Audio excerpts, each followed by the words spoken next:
Current guest, recurring. former NBA. How many All-Star games do you go to? 0. Okay, former non-NBA All-Star Yeah. Richard Jefferson. That sucks, man. I'm sorry. It's all right. He did that on purpose. Well, when you get in the second interview, it's like I don't have to do we don't do the background story. You're now a recurring guest. So you're like, fair. welcome here. We don't have to be like, hey, remember that time in Arizona? We can just be like, hey, remember that time you didn't make any All-Star games? Yeah, that's so much easier because it's like, honestly, I think more importantly, and I think the thing I'm most proud of is my bronze medal, right? So I'd rather discuss that than my never making an All-Star game. So what happened in those Olympics? Argentina? Yeah, Argentina happened. They were tough that year. That was Manu, right? Yeah, that was Manu. It was tough, right? I felt like it was just people wanted us to be ambassadors for the game, and I felt like what better way to be ambassadors than to let another country win. That's Get a true. rivalry going. Global game. Yeah. You also helped. I remember that Olympics, and everyone after was like, this is the most embarrassing thing ever. Make sure none of these guys are on this team again. Let's reconfigure USA basketball. Yeah, that actually started the that was process you. of US. Yeah, and I was like, yo, you're welcome. I told Kyrie that, I was like, Kyrie, you're welcome. Yeah. Right? They started the U.S. select team after Coach us. K got involved. Coach K got involved. And they're like, okay, enough of these rift raft, right? And so, I was glad, even if we were on the suicide mission, right? Even if you're on the suicide mission to go win the war, I'm okay with that. Yeah, you've won basically all the gold medals since that point. You kind of have a part in. Yeah, you're welcome. Yeah, I should get absolutely. an honourary gold medal. Melo should definitely give you a kickback. Do they give those honorary gold medals? We can make one. Melo will find a way to get one in a couple years. Yeah, He'll have enough. For sure. He'll have enough. Yeah, medals. you can buy one in like Goodwill that Melo's just thrown out when he's like moving houses. Yes. You brought up Kyrie. I kind of want to start there. Yeah. So Kyrie last night, I'm assuming you watched the Celtics Bucks game last night. He had an abysmal night shooting, but he didn't stop shooting, and that's kind of Kyrie. That's his MO. Like he's going to keep going because he's got confidence in himself. When you were playing with a guy that might be that talented, maybe even it was Kyrie, and they run into a tough night from the floor.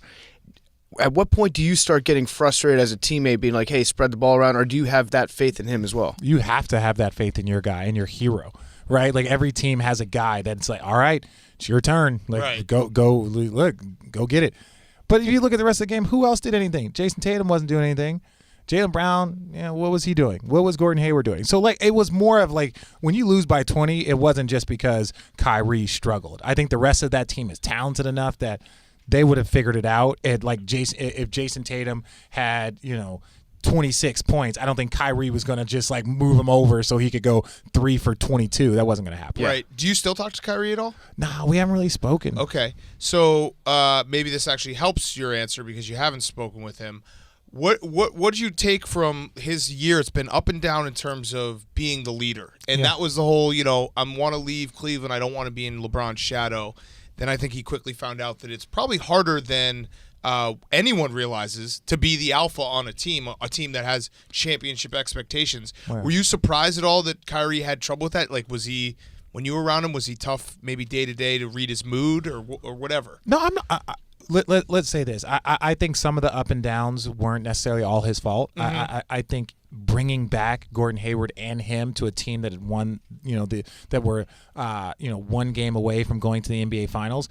I think for the young players to make that adjustment to like downgrade their game, right, so that they could actually get growth from Gordon and to get Kyrie back. I think that was difficult, and I think Kyrie did a fairly good job, but it's a new place for him, right? Understand Kyrie's still, 26 years old? Yeah, it's crazy. Right, it's like, dude, but we've been watching him. He hit one of the biggest shots in sports history and NBA history, 2 years ago, and you're like, dude, the guy, he's not even in his prime yet.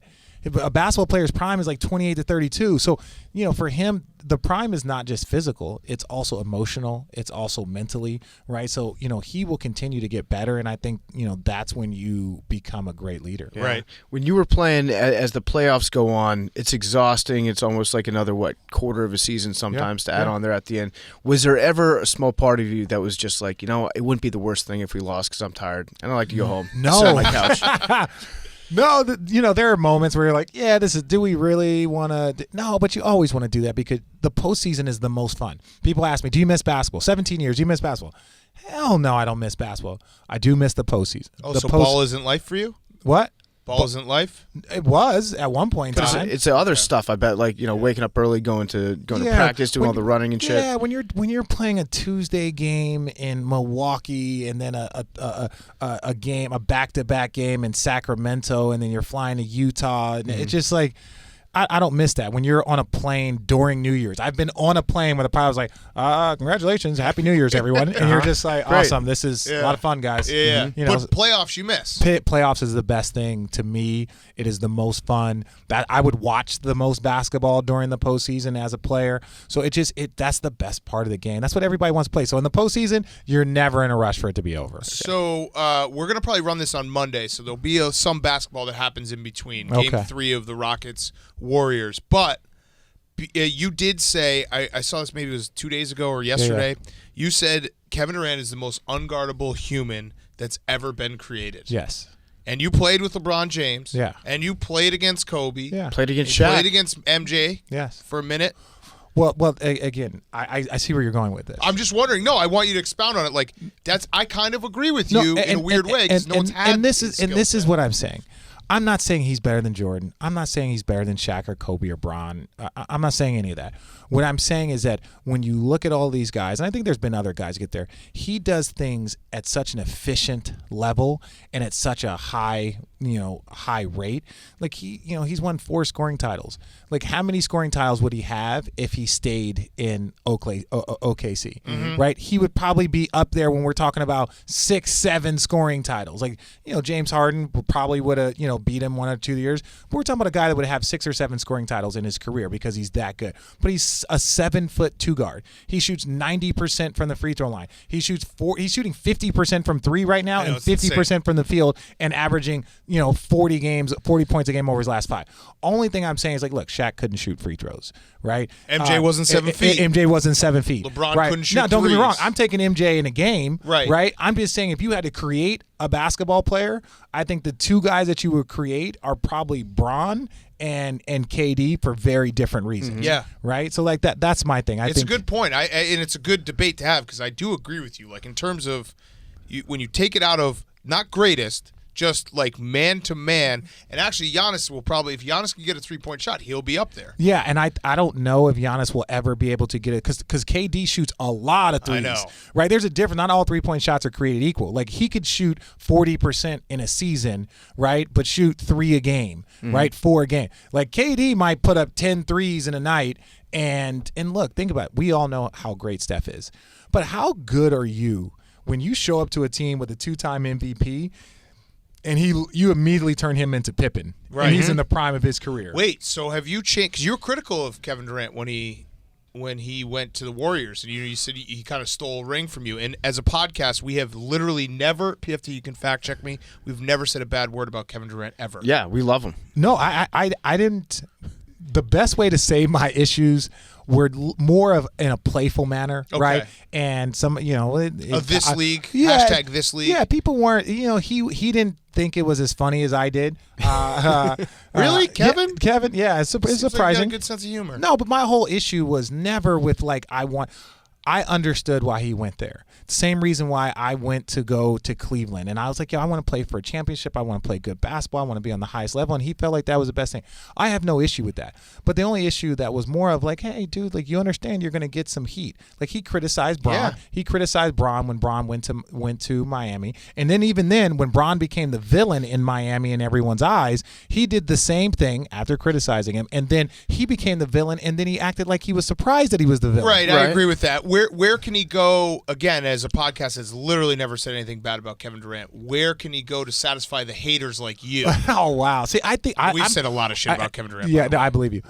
My thing is like he can go anywhere he wants. I'm a firm believer in do whatever makes you happy, your family happy, but understand like as the great player on the Mount Rushmore of our generation, as he is, that people are going to have opinions, and those opinions are going to be what drives the league. Those opinions are going to be what pays the NBA players' paychecks. Yeah. If the NBA stops talking about you, it's or bad. If the media stops talking to you, that's bad for your shoe sales. Yeah. That's bad for your jersey sales. That's bad for your overall brand. Yeah, bad for everybody. I'll tell you what would totally fix everything with KD. if the Sonics went back to Seattle, Yeah. he joined the Sonics he'd again. be a legend. And then Oh, took that'd him be to a awesome. title. Legend. That'd be awesome. Even if he didn't take him to a title, that just made them competitive. One of my things that I firmly believe is just have an opinion about me. You hate me or love me, but just tell me your opinion. Because the minute you stopped caring about me and you don't even want to address me, that's when you have an issue. I love how much I hate KD. Oh, Yeah. yeah. I was just say good guy, bad tattoos. Me? Yes. Yeah. 100%. There's my I opinion. have a hand tattoo. I have Are you happy you're in media now so people can slowly forget your RJ tattoo? No, because I still talk about my RJ tattoo, right? I still talk about. I'm proud of it. It was one. Like, Proud's the wrong word. no, I'm proud of the person I was at the time when I got it. That's a great right? answer. You've accepted it. It's not going anywhere. No, I you was might as well embrace it. Yeah, I was 17 years Yeah. old when I got it, and I was on my visit to Arizona. Like, to talk about just put your balls on your table right there. Your parents don't know that you're going to a college, and you're just like, my mom saw it like a week later and was like, what is that? I was like, it's a tattoo. And she was like, I'm cool now, Mom. Yeah, she was like, wait, what?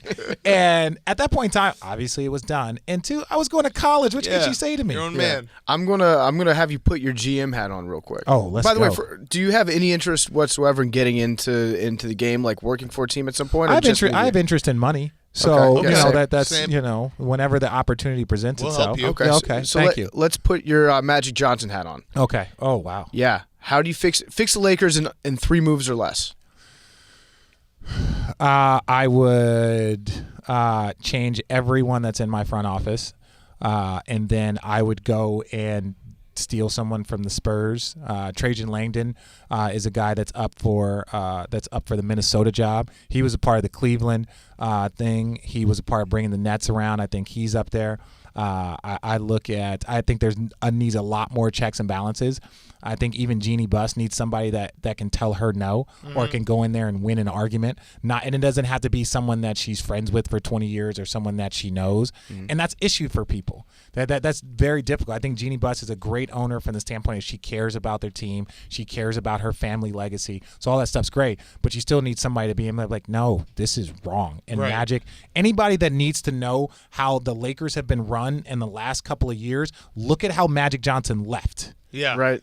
That should let you know how it was being run. Right. Just- And the backstory that he was possibly BCC'd accidentally on some emails trashing him. So it's like the whole thing is just a circus. It's a circus. And so you bring in somebody that's just, hey, no, this is not what we're about, right? Look, David Griffin, who just got the New Orleans Pelicans job, I think he is a person that knows how to run a team. You got to get someone with experience, right? Jeannie Buss, right, even though she's been a part of the team, like she's the figurehead now. Then you had Magic Johnson, no experience in that job. Rob Pelinka, no experience in that job. No assistant GM. Yep. So you just look at it, and there was like, even though there were great names and I think very good basketball minds and people that care, there was no one with any experience in the actual job that they were doing. Yeah, I mean, ultimately it felt like get LeBron and everything else will figure itself out. And the one thing that I will give Magic Johnson credit for, and people might think this is amazing, the only thing that you can do in anything is leave it in a better place than you found it. And I truly believe. Do you think he did? I 100% think that he left the Lakers in a better place than he found it. If you help recruit LeBron. See, I don't even think he did that. See, I think LeBron already picked it. agreed, but at the end of the day, when he showed up, when he left, doesn't matter all the stuff What in between. happened in there, I just think it's overstated that Magic recruited LeBron does what and LeBron wants. I was number one in saying that exact same point. Yeah. I don't think that Magic Johnson had any influence on whether or not LeBron was going there. That being said, at the end of the day, True. Magic can always put that on his resume. I was the president that helped bring LeBron James in. Right. He didn't Fair. fuck it up. He didn't fuck it up. And you know what? That's an important thing That in is life. true. Yeah. There's a lot of people. If you- James Dolan would fuck it up. if Yeah, you now get that's a low bar. Yeah. That's a low bar to set. When It's a we great all, bar to have. It's a great bar to have. Don't though. fuck it up. Yeah, look at the Giants. Look at the Giants and their six pick, Oh, right? absolutely. Yeah, Right? exactly. You get handed aces, you play the aces. You play that the got. aces. So yeah. So speaking of the Lakers and LeBron, your former teammate Channing Frye did an interview where he said the number one thing about LeBron is his bad breath. Oh my God! So Dave is going to be so upset. He was like, "So you said right when we were doing the slice, we did a little pizza thing. He's like, so you said, I hate LeBron. You said that." And I was like, "Oh, that was Channing Frye. That wasn't me." He was devastated. no. He was so bummed out. But- they're probably going to cut it out. Yeah. They're Yeah, probably for going to sure. edit it out. Which would be great because we're not going to edit this We're out. not going to edit Yeah, this out. behind the So, scenes. But was Channing Frye right? you know what? This is what I'll say. Like, man, everybody's had a bad day. Yeah, interesting. Everyone's had a bad day. I can honestly say that's not been my experience. Channing's a bit of a close talker. Yeah. Right. So I can see that, but don't shame Channing because he was the one who got like bad breath. That's what I'm saying. It's okay. I'm okay with victim shaming and fat shaming in these type of spaces, but I'm just saying Channing. Bad breath. Yeah, Channing Frye. If that's what his experience was, I'm not going to shortchange his experience. Okay, is LeBron an alcoholic? No. Drinks a lot of wine. Drinks a second. We're all alcoholics in my opinion. My wife thinks we're all alcoholics. Okay. And if you go by what the doctor says, yeah. Yeah, when they say like, do you have more than 1 or 2 drinks a week? It's like, what the fuck? Yeah. Have you ever had more? It's like, do I live? Am I alive? Is that what you're asking me? Yes, pretty much. Do you take more than 1 or 2 breaths a day? It's like, yeah. Have you ever had 3 beers in an evening? Yeah. It's like, wait, well, we got a problem. Yeah, we got a problem. Yeah. So, do you think that it's a problem for LeBron? Not necessarily the wine, but him being out in L.A., having all the different productions that he's got going on right now. Do you think that there is an element of lost focus? Nobody wants to be in Space Jam. No. And this is why. We'll go back to his injury, right? When he got injured on Christmas Day. That's bullshit. No, don't. So they were third best in the West. It was like they were all 1 game apart. That's fine. I'm not talking about that. I'm just saying that everything was fine, and then their team had a slew of injuries. Then the free agency thing, or not free agency, but the trade deadline. LeBron tried to trade the team. Well, there were people associated with that. I'm with you. Yeah. But I'm just saying, like, no one was really talking about distractions then. It was post then. No, and that's okay. And so that's my thing. It's like when they were good and before a 17-game injury happened to him, they were good and no one was talking about distractions. No one was talking about distractions in wine the previous 10 years where this guy was drinking wine. You're right. When you win, like, everything's all fine. Those distractions aren't distract. They are actually character building. Exactly. Going off LeBron for a second, you are doing a ton of media now. You're great at. You work for the Nets. You work for you do FS1 stuff. Get Up. At what point in your career are you going to transition into a back in my day guy? I'm really going to try and avoid it. I'm going to try and avoid it. I've been trying my best. You're not going to be able to. I know you're not. Yeah. You're not going to. I would say I'm very, very fortunate being current right now. I think you should lean into it. I don't. Because it almost sounds asinine because it was like if I say back in my day, I literally stopped playing 8 months ago. It's going to happen. It's going to happen for all of us. So are you ready for like when that period's going to start? Yes. You got to be ready for when your period starts. When they bring out the 4-point shot, and you're like, back in my day, they didn't have a 4-point shot. That would be the dumbest idea. That'd be the dumbest idea. But no, I think really and truly, it's just whenever you feel like it's time, because not only do you, when you get older, you bring the people that watched you play and watched you get interviewed for 15 years. So when you're saying something about like back in my day, you're also talking about all the people for like a 20-year span that remember the game a certain way. So yeah, you might not be talking to the young kids that are doing it, but you're talking to the familiar people that understand how you're trying to express the game. Right. Got it. Okay, one last question from me. So as we mentioned before, it's going to be Rockets against the Warriors on Saturday night. We're going to air this on Monday, so give me your guarantee. Who's winning Game 3? Ooh, I'm gonna say Houston is going to win 1 game, and if the Houston wins 1 game, the only game they will be able to win was Game 3. If they don't win Game 3, obviously they're going to get swept, in my opinion. But if they have 1 chance to win 1 game, if not get swept, this will be their game. So guaranteed Game 3, Houston Rockets. You're such a dick. Yes. All right, last question for me. That series, actually, it was also the Celtics-Bucks series. There's a lot of talk about the refs. Yeah. So can you remember a time, or how did a team deal with, you get to the arena, you know the ref assignment, you know this guy fucking hates your guts? No, see, look, this is what real basketball people say, and they can't say. Oh, this is good. We're going to cut this part, and then we're going to say this is what they can't say when they're doing games. There are certain referees that you want to see going into an arena, right? Now, they will never say this, like, and we would talk about this privately, but, like, look, if I'm going into a road game, now the Houston Rockets don't like Scott Foster, but if I was, let's say I'm in my 6th year, we're going into Boston on the road, I want to see Scott Foster. I want to see Steve Javie, who does all the TV stuff now. I want to see Joey Crawford. Like, those are the guys, those like kind of dickheads, those assholes, those guys that are kind of just like, leave me alone. I have to do my job. Those are the guys that I want. So I would take Scott Foster. They don't get pushed around. They don't get put. And if anything, if the home team or the home crowd starts acting like jerks, they will actually go the other way. So like the best way, and I don't mean it like they'll start cheating. I mean it in a sense that like you want to leave these men alone and allow them to do their job. Right. I remember AI saw Steve Javie, I'm doing the game. And so the rookie, I forgot who it was. Maybe it was Sam Dallenberg, was yelling at Steve Javie. And AI looked at him. He's like, boy, do you know who you're talking to? And Steve Javie starts laughing. He's like, man, he'll throw you out of here and your family. Right. And so, like, there are referees that you want to see in road games. There's referees that you want to see in a Game 7, though, like Monty McCutcheons is one of them. There's a bunch of refs that you want to see in those moments. So I understand that there's beefs and this sideways and all that stuff, but at the end of the day, and a lot of guys won't say that, there's referees that they want to see. Do you think the Rockets have gone too far where they're too, like, I always think once you spend this much energy complaining about the refs, you've completely lost what you're going for here. Yeah, I think they did too. I think the funny thing too is, like, I love Draymond. I love Steve Kerr, Arizona guy. But did you see their interviews post game? Yeah. They were like, I thought the referees did a great job. Right. And Draymond was like, look, I love this game. And it's just sad to me that people want to bring referees in. So it was like, wait, does anybody have clips from 6 months ago where like, oh, we got to fix these referees and the referee. And it was like, wait a second. Now that kind of things are going your way and things are on your side, had that been Steph and had that been Clay and you would have lost the game, they would have been politicking, right? They would have been going nuts. So that's also one of the beautiful things about basketball is you can literally watch in real time someone completely bullshit. Right. It's kind of funny. Right. I like that. Okay. Yeah. Richard Jefferson, recurring guest. Thank you very much. We appreciate you coming on every time.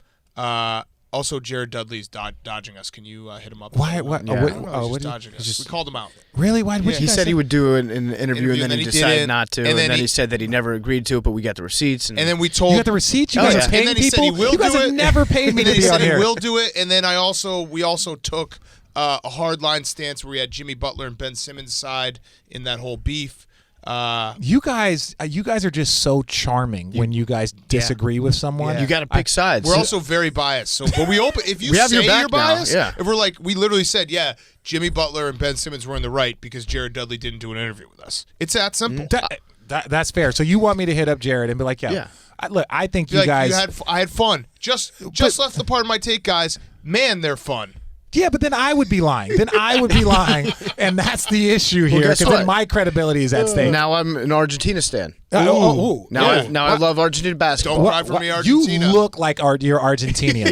You know? I just love my country. Wearing berets and beef all day. Yeah, there we go. Bronze. I'm sorry. Who else was on that team? Was Steph Marbury? Yeah, LeBron James was on that team. Carmelo Anthony. Oh, LeBron James got a bronze. We should put that on his record. LeBron's got a bronze. LeBron's got a bronze. Yeah. Love it. 3 and 6 in the finals and a bronze. He was 19 at the time, so doesn't matter. Don't try to change. I'm talking about all of us. I was like 23. Yeah, but we're already gonna run with this. The horse is out of the barn. Team. Yeah, definitely. It was all Bron's fault.